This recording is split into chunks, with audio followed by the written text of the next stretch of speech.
Our next question comes from Melissa Rodriguez from the College at Old Westbury. Tuition rose a total of $620 a year, and our president, Dr. Calvin Butts, informed us that 90% of it is going back into the pockets of the government. As the new chancellor, what are your plans to assist in getting more for the dollar? Well, first of all, Melissa, I'm delighted to note that I'll be meeting with your president this afternoon. And I'm really looking forward to it, getting to know the institution better and the president.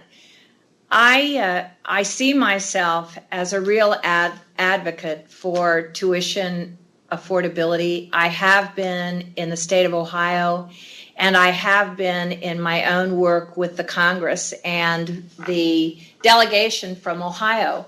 By the way, I've already spent about 3 hours with the federal offices of SUNY in Washington, and so I've begun to get the briefings. I will do, Melissa, everything in my power to advocate for affordability. I know how important it is. I know what an issue it is. I know that the voices of our students are being heard all over the state. And rather than advance into the particulars of the legislative action at the moment, I can only say that I will demonstrate the highest advocacy for affordability in partnership, I might add, with the Student Assembly and with students all over the state, your families, our faculty, staff, and alumni. Thank you. Melissa also had something else to ask. With SUNY-wide budget cuts, we students at Old Westbury are witnessing a slight decrease in the functionality of the university police. Safety is a huge issue on campus that is 605 acres located in an isolated area surrounded by trees. What are you going to do to increase the safety of students on campus? Well, Melissa, I think I'd begin by saying that as a person who's served first as a chancellor at the University of Wisconsin-Milwaukee and then as a president at the University of Cincinnati, safety has always been uppermost in our minds. Quite frankly, during my tenure at the University of Wisconsin-Milwaukee, I was actually in Washington on 9/11 and drove all night to be back to my campus to assure the student body that their safety was our highest priority. And that's not just rhetoric. That has everything to do with how we support our safety program, our police, and the partnerships that our police build, quite frankly, with community policing.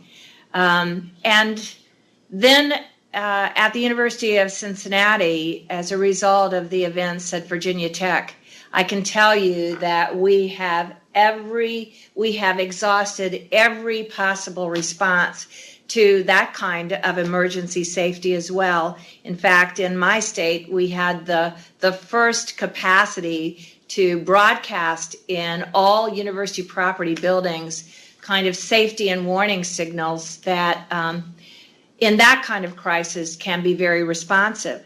But I would add to that it's not the same as living in an isolated area surrounded by trees, but the University of Cincinnati is in a very densely populated urban area. And therefore, since many of our students live in off-campus housing and in apartments and rooming houses in every nook and cranny of those communities, we have gone out of our way to inform students about good safety practices. We've done doorknob hangs that have had a big influence on teaching students about moving late at night and walking with other students and protecting each other.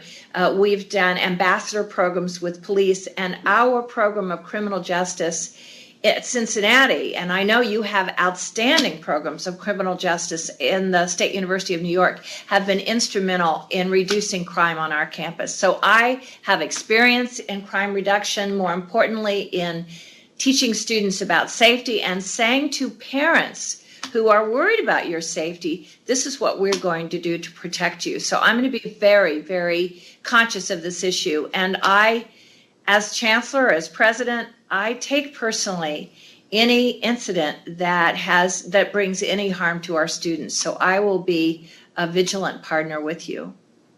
Thank you. Melissa had one last question, and I have to say it was probably my favorite question. What is your 5-year plan for SUNY? Well, I think, Melissa, that this question is related to one I approached earlier. I have very strong and well-honed perspective on the issues that higher education faces in the 21st century. I've spoken all over the country and in international venues about the information age, the age of innovation, our increased role with business and industry, our impact on regional economic development, the quality of the student experience, which is central to our work, advancing our academic and research agendas. But I don't really want to articulate that set of goals in the particular without the input of all the key players who are going to help us realize our vision. So what I'm promising to you is that we will have a 5-year plan in short order, but it will be a plan which is very inclusive and involves the opinions and aspirations of our various constituencies. So rather than preempt those conversations, which I could do because I have opinions in this direction, believe me, I'm going to lead an integrated and inclusive discussion where your opinions matter too. And I think that's the fair way to proceed. I'm on record as saying this will be vetted widely and available to the general public, frankly, about 9 months after I arrive. And that's my public promise, and you got to help me stick to it. Thank you very much.